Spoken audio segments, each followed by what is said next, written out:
कहानी की शुरुआत में हमें एक कंट्री को दिखाया जाता है जिसका नाम होता है सियरा लियोन, जो कि वेस्ट अफ्रीका की एक छोटी सी कंट्री है। और ये वक्त होता है सन 1999 का। यहाँ के लोकल लोगों के बीच में और गवर्नमेंट के बीच में सिविल वॉर चल रही है, जिसके चलते यहाँ के लोग अपनी एक ऑर्गेनाइजेशन बना लेते हैं और उस ऑर्गेनाइजेशन का नाम होता है RUF यानी रेवोल्यूशनरी यूनाइटेड फ्रंट। और उस ऑर्गेनाइजेशन के लोग जो कि बहुत ही रेबिलियस हैं, मतलब कि बहुत ही बागी हैं, वो एक गाँव पर हमला करते हैं और उस गाँव के कई लोगों को मार देते हैं क्योंकि वो नहीं चाहते कि यहाँ के लोग सरकार के लिए वोट दें। वो लोगों के हाथ काट देते हैं और जो हट्टे कट्टे तंदुरुस्त लोग होते हैं वो उन लोगों को पकड़कर अपने पास रख लेते हैं ताकि वो उनके लिए काम कर सकें। दरअसल इस कंट्री में बहुत ज्यादा हीरो की तादाद होती है, इसीलिए ये लोगों को असीर बनाकर अपने साथ ले जाते हैं और उनसे हीरे ढूंढने का काम करवाते हैं। और जब इन्हें हीरे मिल जाते हैं तो ये लोग उन हीरो के बदले हथियार खरीदते हैं, जिससे ये सरकार के साथ लड़ाई करते हैं। अब जब ये बागी लोग इस गाँव पर हमला करते हैं तो यहाँ पर एक मछुआरा रहता है जिसका नाम सोलोमन वेंडी है और वो उसे पकड़ लेते हैं। लेकिन सोलोमन अपनी फैमिली को यहाँ से भगाने में कामयाब हो जाता है। सोलोमन के हाथ कटने ही वाले होते हैं, तभी इनका सरदार बोलता है कि इसको छोड़ दो, इसे खदानों में ले चलो, ये वहाँ पर काम करेगा।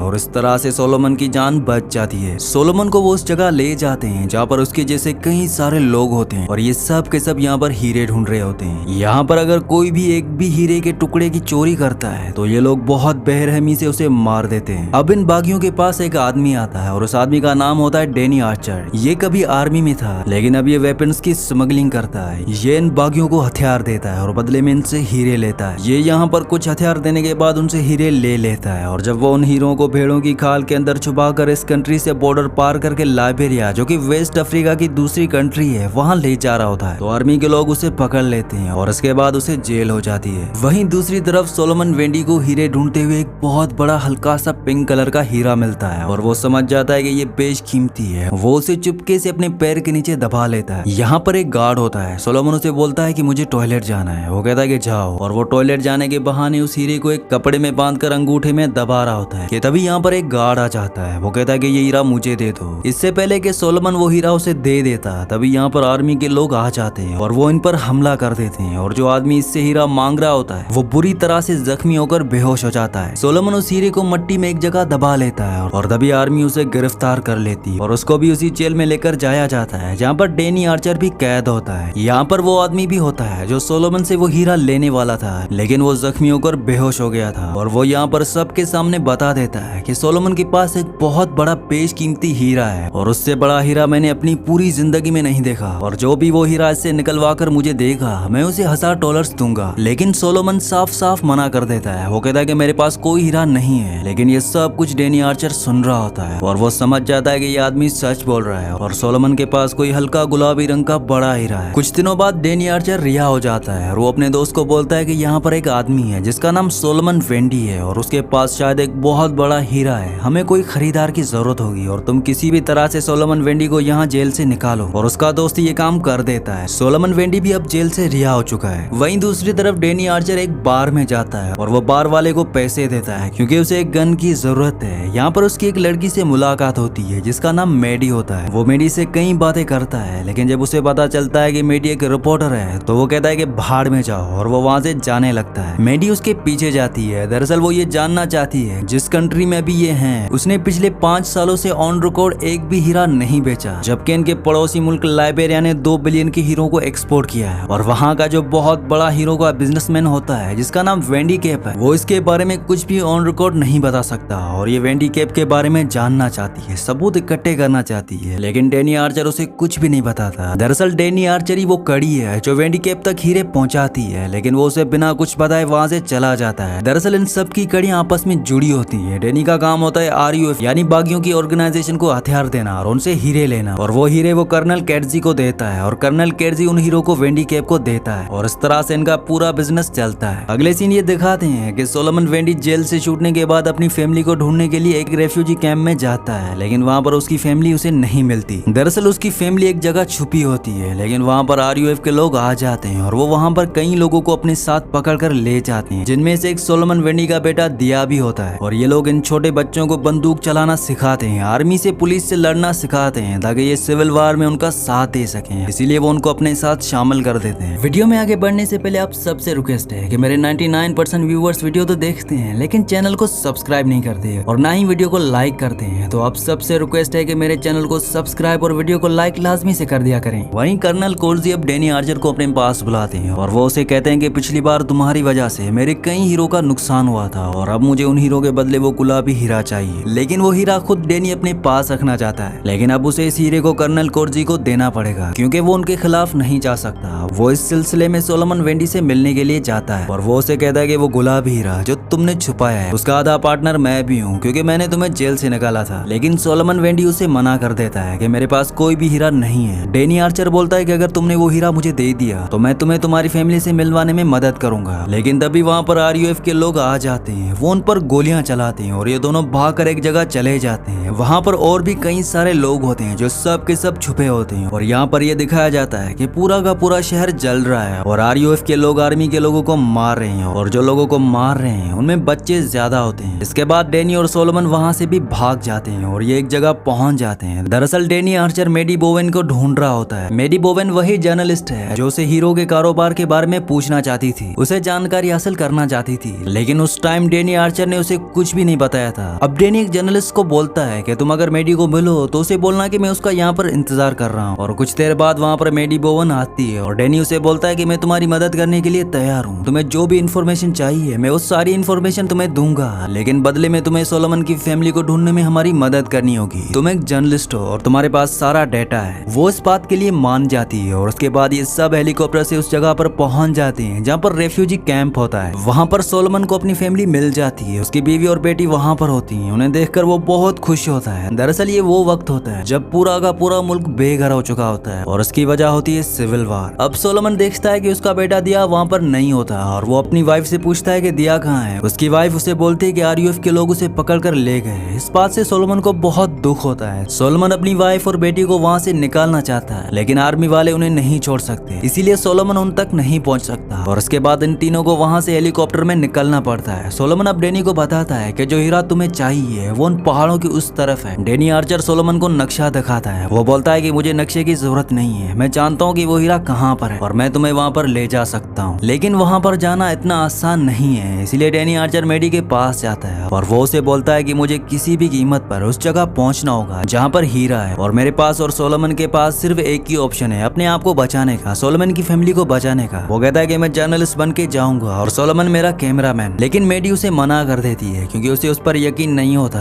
दरअसल मेडी एक बहुत ही अच्छी जर्नलिस्ट होती है, वो सच में यहाँ के लोगों की मदद करना चाहती है। वो कहती है कि मैं दर्द भरी कहानियां लिख लिख कर थक चुकी हूँ, लेकिन इसका कोई ज्यादा फायदा नहीं होता। लेकिन जब अमेरिका के लोगों को ये पता चलेगा कि जिस ज्वेलरी को वो पहनते हैं उन हीरो की कीमत किसी का हाथ या किसी की जिंदगी है, तो वो लोग हीरो की चीजों को पहनना खरीदना बंद कर देंगे। लेकिन इसके लिए मुझे सबूत की जरूरत होगी और वो सबूत मुझे तुम दे सकते हो, लेकिन तुम मुझे दोगे नहीं। डैनी कहता है कि मैं तुम्हें सब कुछ बता दूंगा और वो उसे एक डायरी देता है और उस डायरी में उन सब लोगों के अकाउंट नंबर है, उनके फोन नंबर है, उनके एड्रेस होते हैं जो इस काले धंधे में शामिल होते हैं। अगर तुमने इसे हीरा मिलने से पहले पब्लिश किया तो वो लोग मुझे मार देंगे। एक बार हीरा मुझे मिल जाए तो उसके बाद मैं अफ्रीका को छोड़कर हमेशा के लिए यहाँ से चला जाऊंगा। मेडी कहती है कि अगर तुम्हें हीरा नहीं मिला तो तुम क्या करोगे। वो कहता है कि अगर मुझे हीरा नहीं मिला तो तुम इसे पब्लिश कर देना क्योंकि मैं पहले ही मर चुका हूँ, वो लोग मुझे मार देंगे। मेडी उसकी बात मान जाती है और सोलोमन, डैनी और मेडी ये सब तीनों के तीनों रिपोर्टर्स की वैन में बैठकर उस तरफ निकल जाते हैं जहाँ पर वो हीरा सोलोमन ने छुपाया है। लेकिन जब ये रास्ते में होते हैं तो RUF के लोग उनकी गाड़ी पर हमला कर देते हैं, लेकिन ये तीनों के तीनों अपनी जान बचाकर कार से वहाँ से निकल जाते हैं। लेकिन RUF के लोग इनका पीछा करते हैं और इन्हें जंगल में भागना पड़ता है। वहाँ पर इन्हें कुछ आदिवासी मिलते हैं और आदिवासी ने एक आदमी के पास ले जाते हैं जो कई सारे बच्चों को पढ़ाता है, उनकी मदद करता है, उनका ख्याल रखता है और वो उन्हें शेल्टर देता है। ये सब यहाँ पर रुक जाते हैं। रात को जब डैनी आर्चर और मेडी बोवेन साथ बैठे होते हैं तो डैनी बताता है कि सन 1978 में मैंने अंगोला की जंग लड़ी थी। उस टाइम काले और गोरे लोगों के बीच में डिस्क्रिमिनेशन नहीं थी, हम सब भाई भाई की तरह थे। हम लोग कंधे से कंधा मिलाकर लड़े। हमें लगा कि हम कम्युनिज्म के खिलाफ लड़ रहे हैं, लेकिन ये लड़ाई थी तेल के लिए, हाथी दांत के लिए, सोने के लिए, हीरे के लिए। और मैंने कहा कि भाड़ में जाओ। मैंने आर्मी छोड़ दी और अब ये गुलाबी रंग का हीरा मेरा टिकट है, इसके जरिए मैं इस कंट्री को छोड़कर हमेशा के लिए जा सकता हूँ। मेडी उसे पूछती है कि तुम्हारे मॉम डैड को मार दिया गया था। वो बताता है कि जब मैं 9 साल का था तो मेरी माँ के साथ जबरदस्ती की गई और उसे गोली मार दी गई। मेरे फादर को उल्टा लटका दिया गया। ये सब देखकर मैं थोड़ा बहुत रोया भी। कभी कभी मैं सोचता हूँ कि क्या गॉड हमें माफ कर पाएंगे जो सब हमने किया है। लेकिन जब मैं अपने आसपास देखता हूँ तो मुझे एक ही जवाब मिलता है कि ऊपर वाला इस जगह को बहुत पहले ही छोड़कर जा चुका है। ये सारी बातें याद करके वो बहुत इमोशनल हो जाता है और मेडी उसका हाथ पकड़कर उसकी तरफ सिंपैथी दिखाती है। अब अगले दिन ये सब के सब आर्मी की उस टुकड़ी के पास पहुंच जाते हैं जिसकी कमान कर्नल कोर्जी के पास होती है और यहाँ पर इन्हें ये पता चलता है कि ये सब के सब सियरा लियोन पर हमला करने वाले हैं ताकि ये सारे के सारे बागियों को खत्म कर सके। कर्नल कोर्जी डेनियल को बोलते हैं कि अब तुम हमारे साथ हो, हमारे साथ लड़ोगे,